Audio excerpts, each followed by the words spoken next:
Hello friends, இன்றைக்கி நம்ம என்ன பார்க்க போகிறோம்னா சிம்பிளான ஒரு சிக்கன் கிரேவி சப்பாத்தி சிம்பிளான ஒரு சிக்கன் கிரேவி பண்ண போகிறோங்க. செம்ம டேஸ்ட்டாக இருக்குங்க.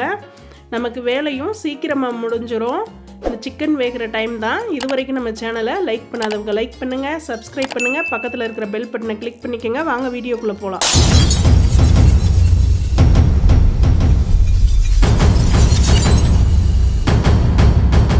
ஒரு கடாயை ஸ்டவ்வில் வச்சுட்டோங்க. ஒரு 4 ஸ்பூன் ஆயில் சேர்த்திக்கிடலாம். நல்லா காயட்டுங்க. ஆயில் காயட்டும். நல்லா காஞ்சதுக்கப்புறமா எண்ணெய் காஞ்சதுக்கப்புறமா 1 டீஸ்பூன் கடுகு உளுந்து சேர்த்திக்கிறோம். நல்லா வெடிச்சு வரட்டுங்க. இப்போ பாருங்கள், நல்லா செவந்து வருது. ஒரு பெரிய வெங்காயம் கட் பண்ணி வச்சுருக்கோம், அதை சேர்த்திக்கிடலாம். சின்ன வெங்காயம் வேணும்னா சின்ன வெங்காயம் சேர்த்திக்கங்க. நான் பெரிய வெங்காயம் சேர்த்துருக்கேன். நல்லா வணக்கி கொடுத்துக்கலாம். கண்ணாடி பத அளவுக்கு வந்தால் போதுங்க. நமக்கு செவக்கணும்லாம் செவக்க வேண்டாம். ஒரு கண்ணாடி பத அளவுக்கு வந்தால் நமக்கு போதுமானது. நல்லா வணங்கி வந்துட்டுருக்கு பாருங்கள். சூப்பராக சிம்பிளாக தேங்க. ஆனால் நமக்கு வேலையும் சீக்கிரம் முடியும். சப்பாத்திக்கும் செம்ம டேஸ்ட்டாக இருக்குங்க. இப்போ கருவேப்பிலை கொஞ்சம் இப்போ சேர்த்திக்கிடலாம். கொஞ்சம் கருவேப்பிலை சேர்த்தி நல்லா கலந்து கொடுத்துக்கிடலாங்க. சப்பாத்திக்கு செம்ம டேஸ்ட்டாக இருக்குங்க சாப்பிட்றதுக்கு. நமக்கு வேலையும் சீக்கிரமாக முடிஞ்சிடும். அந்த சிக்கன் வேகிற டைம் தான் 15 நிமிஷம் ஆகும். அதனால அந்த டைம் தான் நமக்கு. மாவு பிணைஞ்சு வச்சுட்டு ஒரு கிரேவியை ரெடி பண்ணிடலாம் சூப்பராக. இப்போ தக்காளி பாதி சேர்த்திக்கிடலாங்க. ரொம்ப சேர்த்திடக்கூடாது. ஒரு பாதி தக்காளி மட்டும் சேர்த்திக்கிடலாம். 1/2 கிலோ சிக்கனுக்கு பாதி தக்காளியே போதுமானது. சேர்த்தி நல்லா கலந்து விட்டுறலாங்க. வணங்கி வரட்டும். வணங்கிட்டுருக்குங்க. இப்போ நம்ம இஞ்சி பூண்டுகளை தட்டி எடுத்துக்கலாம். இந்த சிக்கனுக்கு இந்த மாதிரி தட்டி போட்டால் நல்லாயிருக்கும். ஒரு அன்னாச்சி பூ சேர்த்திக்கிறோம். 3 கிராம்பு, 1/2 கிலோ அளவுக்குங்க இது. ஒரு சின்ன துண்டு பட்டை, குட்டி குட்டியாக ஒரு 2 பீஸ் இஞ்சி, ஒரு 6 பல் பூண்டுங்க. இதே 1 கிலோனா இதை டபுளாக எடுத்துக்கிடலாம். இப்போ ஃபஸ்ட்டு பட்டை கிராம்பை நம்ம தட்டிக்கிடலாங்க. தட்டிட்டு இஞ்சியை போட்டு தட்டிட்டோம். இப்போ பூண்டு பொல்லை போட்டு நல்லா தட்டிக்கலாம். ரொம்ப நைஸாக வேணாம், ஒன்றுக்கும் அதிகமாக தட்டி போட்டுக்கிடலாம். அந்த மாதிரி போடுறப்ப இந்த சிக்கன் கிரேவிக்கு சூப்பராக இருக்கும். இப்போ தக்காளியை நல்லா வணக்கி விட்டுக்கலாங்க. ஒரு கிளறி கொடுத்துக்கிடலாம். தக்காளியை குட்டி குட்டியாக நறுக்குனதுனால சீக்கிரமாக நமக்கு வணங்கிடும். இப்போ நம்ம தட்டி வச்ச இஞ்சி பூண்டுகளை எடுத்து சேர்த்திக்கிடலாம். இந்த மாதிரி தாங்க, ஒன்றுக்கும் அதிகமாக தட்டி சேர்த்திக்கிறணும். இல்லை உங்களுக்கு இந்த டேஸ்ட் பிடிக்கலாட்டி நைஸாக அரைச்சி எடுத்துக்கோங்க. நான் இந்த மாதிரி தான் போடுவேன். இது நல்லா டேஸ்ட்டாக இருக்கும். நமக்கு நல்லா கலந்து கொடுத்துக்கிடலாம். இந்த இஞ்சி பூண்டோட பச்சை வாசனையெல்லாம் போகட்டும். அந்தளவுக்கு நம்ம நல்லா கலந்து கொடுத்துக்கிறணும். சிம்பிளாக நமக்கு சூப்பராக நம்ம சீக்கிரமாக ரெடி பண்ணிடலாம், குயிக்காக. இப்போ பாருங்கள், நல்லா வணங்கி வந்துட்டுருக்கு. அந்த பச்சை வாசனையெல்லாம் போகுது.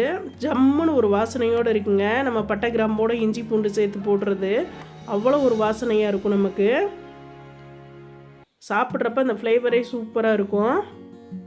இப்போ 1/2 கிலோ அளவு சிக்கனுங்க. 4-5 டைம் நல்லா தண்ணியில் கழுவி எடுத்து வச்சுருக்கேன்.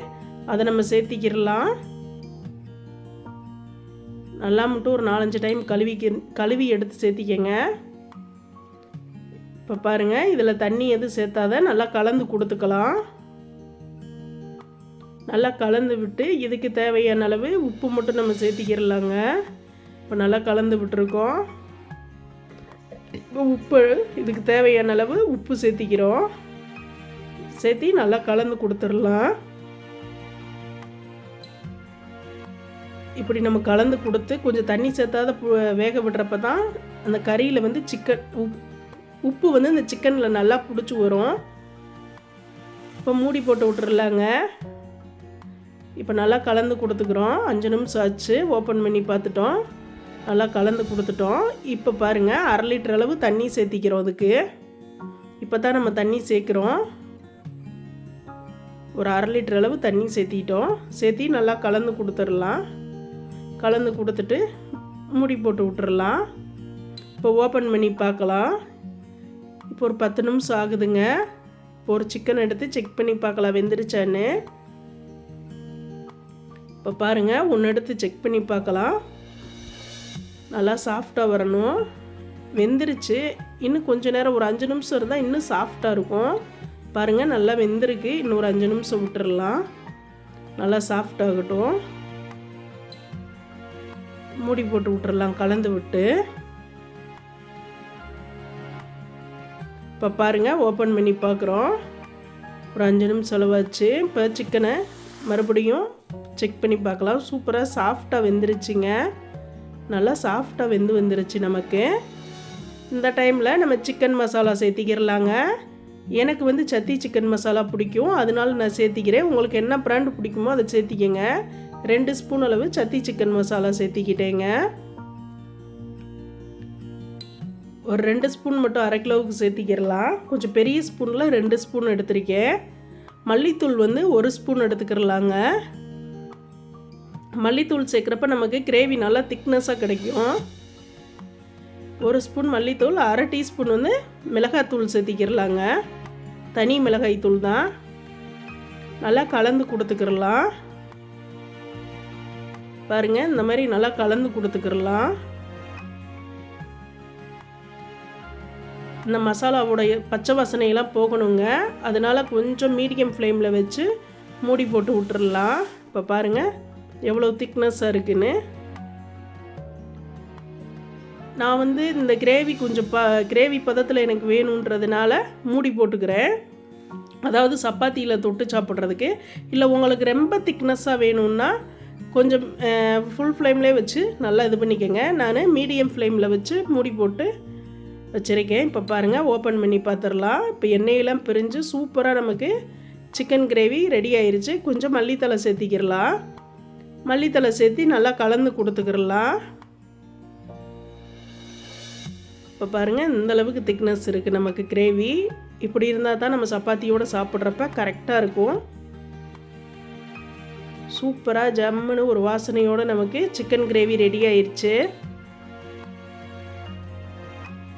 இப்போ ஸ்டவ்வை ஆஃப் பண்ணிக்கிறலாம். சிக்கன் கிரேவியோட அந்த இதை பாருங்கள், திக்னஸ் பாருங்கள். இந்தளவுக்கு நான் எடுத்துக்கிட்டேன்.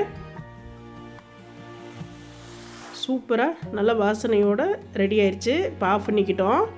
இந்த பக்கம் தோசைக்கல் காஞ்சிட்டு இருந்துச்சுங்க. ஒரு சப்பாத்தியை போட்டுக்கலாம். நான் வந்து சப்பாத்தி மாவில் ஆயில் சேர்த்து பிணைய மாட்டேங்க.